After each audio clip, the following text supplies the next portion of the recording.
Assalamu alaikum. Today we will discuss the lecture number 6 of the current lecture series in organic chemistry.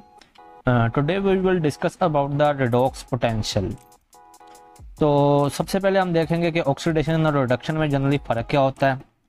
तो reduction generally हम कहते होते हैं कि जब किसी भी एलिमेंट की जो ऑक्सीडेशन स्टेट होती है वो डिक्रीज होती है तो उसे हम रिडक्शन कहते होते हैं, या फिर एडिशन ऑफ हाइड्रोजन या फिर एडिशन ऑफ इलेक्ट्रॉन या गेन ऑफ इलेक्ट्रॉन या loss of oxygen. In cases में हम कहते होते हैं कि दिस इज़ द रिडक्शन।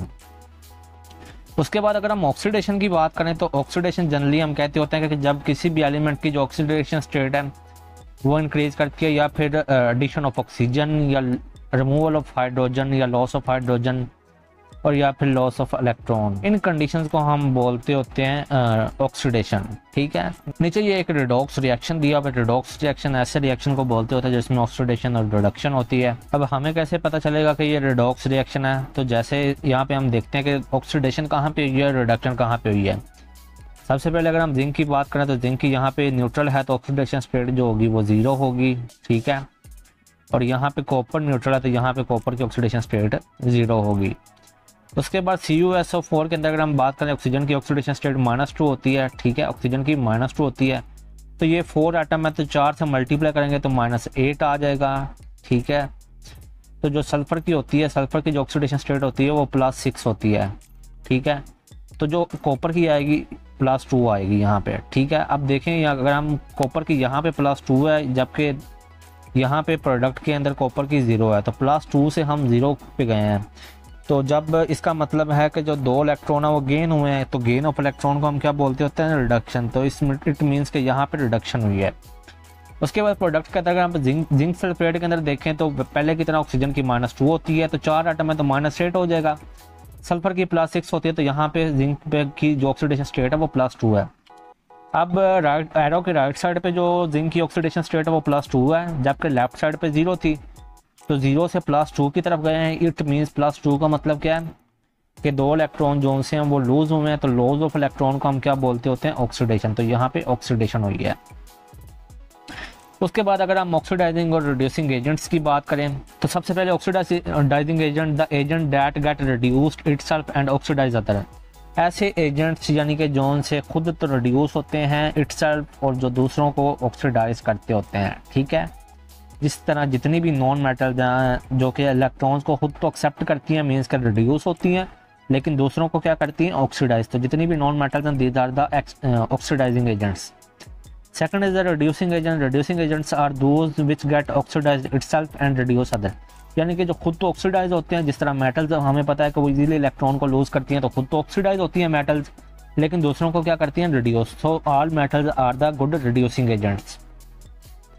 उसके बाद टाइप्स ऑफ रिडॉक्स रिएक्शंस की बात करें तो रिडॉक्स रिएक्शंस के टाइप्स देखते हैं। Number 1 is the displacement reaction. ठीक है, डिस्प्लेसमेंट रिएक्शन जनरली हम किसे बोलते होते हैं? डिस्प्लेस करना यानी कि पोजीशन को चेंज कर देना।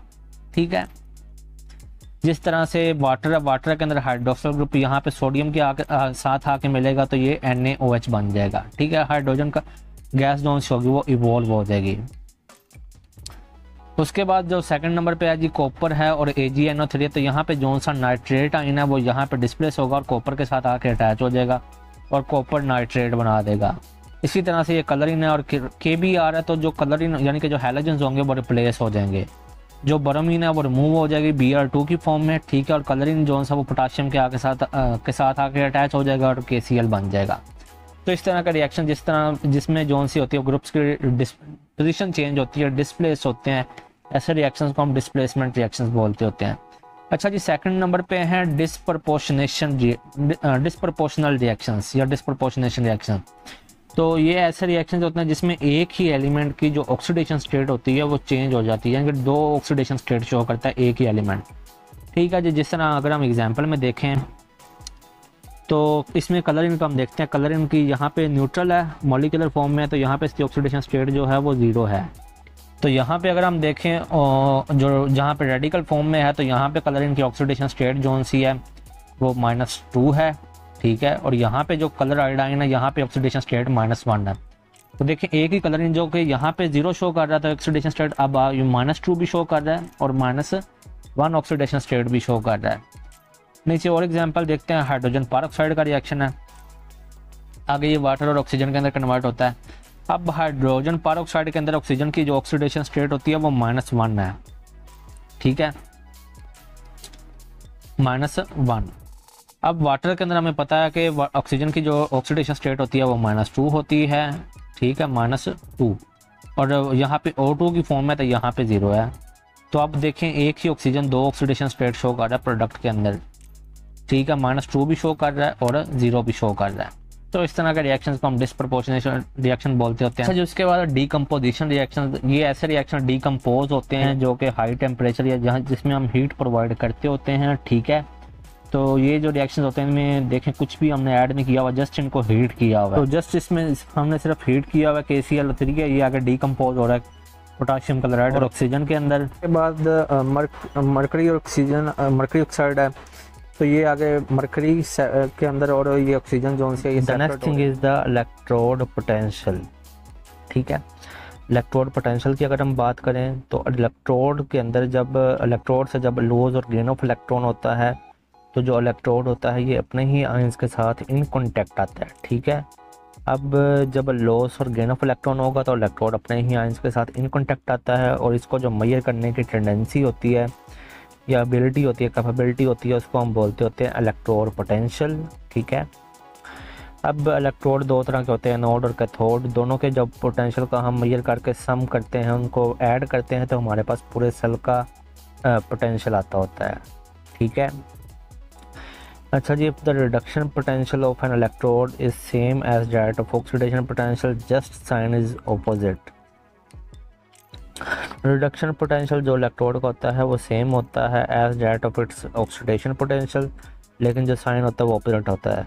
ऑक्सीडेशन पोटेंशियल के अंदर हम पॉजिटिव साइन लेते होते हैं एनोड का, यानी कि ठीक है, और जो रिडक्शन पोटेंशियल होता है उसमें हम साइन जोन्स होता है वो नेगेटिव लेते होते हैं, ऑपोजिट लेते होते हैं। उसके बाद अगर हम स्टैंडर्ड इलेक्ट्रोड पोटेंशियल की बात करें, ठीक है, स्टैंडर्ड इलेक्ट्रोड पोटेंशियल हम किसे करें, इसके अंदर जो कंडीशंस होंगी वो स्टैंडर्ड होंगी। जिस तरह जो आयंस की कंसनट्रेशन होगी इलेक्ट्रोड की, ठीक है, वो होगी 1 मोलर, ठीक है। टेम्परेचर भी रूम टेम्परेचर होगा, आइडियल होगा 25 डिग्री सेल्सियस, ठीक है। और जो प्रेशर होगा वो भी क्या होगा 1 atm, यानी कि ये जो सी सारी कंडीशन है ये स्टैंडर्ड कंडीशन है, ठीक है। So it is defined as the potential of an electrode when the ionic concentration is 1 molar, temperature is 25 degrees Celsius, some gases are involved in the reaction, then their pressure will be 1 atm। तो इसमें main zone सा वो सारी zone सी conditions होंगी, reaction conditions होंगी, वो सारी zone सी होंगी, वो स्टैंडर्ड होंगी या आइडियल होंगी।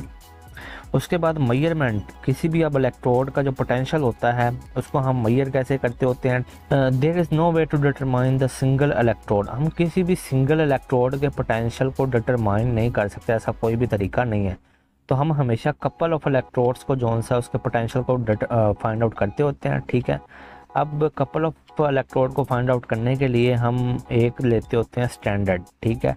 स्टैंडर्ड जो इलेक्ट्रोड होता है उसका हम जो पोटेंशियल रखते हैं वो हमेशा 0 रखते होते हैं। ये बिल्कुल उसी तरह है जिस तरह जो स्पेक्ट्रोफोटोमीटर होता है। स्पेक्ट्रोफोटोमीटर के अंदर जब हमारे पास जो सॉल्यूशंस होते हैं उनके हम जो ऑब्जर्वेंस फाइंड आउट करते हैं तो उसके अंदर भी 2 सेल होते हैं, एक रेफरेंस सेल होता है और एक सैम्पल सेल होता है। तो उसके अंदर भी हम 2 सेल्स लेते होते हैं, यानी कि एक हम लेते होते हैं डिस्टिल्ड वाटर जिसकी हम जो ऑब्जर्वेंस है वो 0 रखते होते हैं, ठीक है। और फिर जो सैम्पल सेल है उसकी हम ऑब्जर्वेंस को फाइंड आउट करते हैं। तो इसमें भी बिल्कुल यही है कि हम एक इलेक्ट्रोड के पोटेंशियल को फाइंड आउट नहीं कर सकते, तो हम 2 इलेक्ट्रोड्स लेते होते हैं। एक इलेक्ट्रोड हमारा रेफरेंस इलेक्ट्रोड होता है जो कि हमारा जिसको हम बोलते होते हैं स्टैंडर्ड इलेक्ट्रोड, वो हम देखते हैं आगे कौन कौन से इलेक्ट्रोड को हम यूज़ करते हैं स्टैंडर्ड के तौर पे। और दूसरा हमारा होता है इलेक्ट्रोड जिसके हमने पोटेंशियल को फाइंड आउट करना होता है, जो कि हमारा सैम्पल इलेक्ट्रोड होता है। अच्छा जी, अब in the measurement of electrode potential, तो हमारा जो कंसर्न यानी कि इलेक्ट्रोड जिसको हमने पोटेंशियल को मेजर करना है उसको हम इलेक्ट्रोलिटिकली ज्वाइन करते होते हैं शी के साथ। शी जोन सा हमारे पास वो स्टैंडर्ड जोन सा है इलेक्ट्रोड है, ठीक है। She is the standard hydrogen electrode. अच्छा जी, उसके बाद जो 2 सोल्यूशन होते हैं इसके हम साल्ट ब्रिज को यूज़ करते होते हैं। साल्ट ब्रिज के अंदर कौन सा सोल्यूशन होता है, ये इसके अंदर कंसनट्रेटेड सोल्यूशन होता है पोटाशियम क्लोराइड का, जो कि कंडक्टिंग पाथ प्रोवाइड करता होता है बिटवीन द 2 इलेक्ट्रोलिटिक सोल्यूशन, ठीक है। One is the standard hydrogen electrode and second one is the our concern और सैम्पल इलेक्ट्रोड। तो तो शी हमारा रेफरेंस इलेक्ट्रोड है, तो इसको तो हम पोटेंशियल लेंगे 0, ठीक है, ये हमारा रेफरेंस इलेक्ट्रोड है। और जो सेकंड होगा इलेक्ट्रोड, उसका हम पोटेंशियल को क्या करेंगे, मेजर करेंगे by taking the difference. Okay, next is the types of standard electrode potential. तो 2 इलेक्ट्रोड है जिनको हम यूज़ करते हैं स्टैंडर्ड के तौर पे। एक तो शी है हमारे पास, ठीक है, स्टैंडर्ड हाइड्रोजन इलेक्ट्रोड, ठीक है। और जो सेकंड वन है that is the calomel electrode, इसके अंदर मरकरी क्लोराइड होती है, ठीक है। लेकिन जो हम मोस्टली यूज़ करते हैं that is the she standard hydrogen electrode, तो इसको हम आगे डिस्कस करते हैं। Okay, next is the standard hydrogen electrode. अब इसके अंदर क्या होता है, इसके अंदर इलेक्ट्रोड होता है that is made up of platinum, और इसके अंदर हाइड्रोजन गैस की जो होती है बबलिंग होती है जब हम उसको पास करवाते होते हैं। प्रेशर इज़ 1 atm, और इसके अंदर हम जो सोल्यूशन यूज़ करते हैं electrolytic direct is the 1 molar hydrogen chloride solution and temperature is 25 degree Celsius. अब देखिए, हमने पहले ही बात की थी स्टैंडर्ड हाइड्रोजन इलेक्ट्रोड के अंदर, इसके अंदर हम सारी कंडीशंस जो सी हैं वो आइडियल रखते होते हैं। जैसे देखिए यहाँ पे भी हमने जो टेम्परेचर है 25 यानी कि रूम टेम्परेचर रखा है, और जो हमारा इलेक्ट्रोलाइटिक सोल्यूशन है इसके अंदर HCl का, उसकी भी कंसनट्रेशन 1 मोलर रखी है। प्रेशर इज़ आल्सो 1 atm, ठीक है। अब अगर हम इसकी कंस्ट्रक्शन की बात करें, ठीक है जी, तो ये हमारे पास इलेक्ट्रोड लगा हुआ है प्लाटिनम का, ये लिखा हुआ, ये हमारे पास कैटालिटिक प्लाटिनम सरफेस है नीचे ये, ठीक है। उसके बाद यहाँ ये इनलेट पॉइंट है, यहाँ से हाइड्रोजन गैस को इन करवाएंगे। जब हाइड्रोजन गैस को इन करवाएंगे तो उसके अंदर क्या होगी, बबलिंग होगी, ठीक है, बबल्स बनेंगे। और ये हमारे पास हार्ड ब्रिज है, ठीक है। सेकंड इलेक्ट्रोड हमारा यहाँ पे अटैच होगा, यहाँ पे सेकंड इलेक्ट्रोड होगा, लेकिन यहाँ पे हम सिर्फ स्टैंडर्ड हाइड्रोजन इलेक्ट्रोड को डिस्कस कर रहे हैं, तो डेट्स पर हम सिर्फ इस पॉइंट को, इस वाले पार्ट को डिस्कस कर रहे हैं, ठीक है जी। उसके बाद ये हमारे पास जो सा इलेक्ट्रोलाइटिक सोल्यूशन है ये HCl का है, और उसकी जो कंसनट्रेशन है डेट इज़ 1 मोल, और इसके अंदर जो से आयंस होंगे वो हाइड्रोजन और क्लोराइड के आयंस होंगे, ठीक है। और जो हमारा जो टेम्परेचर होगा डेट इज़ 25 डिग्री सेल्सियस और 298 केल्विन।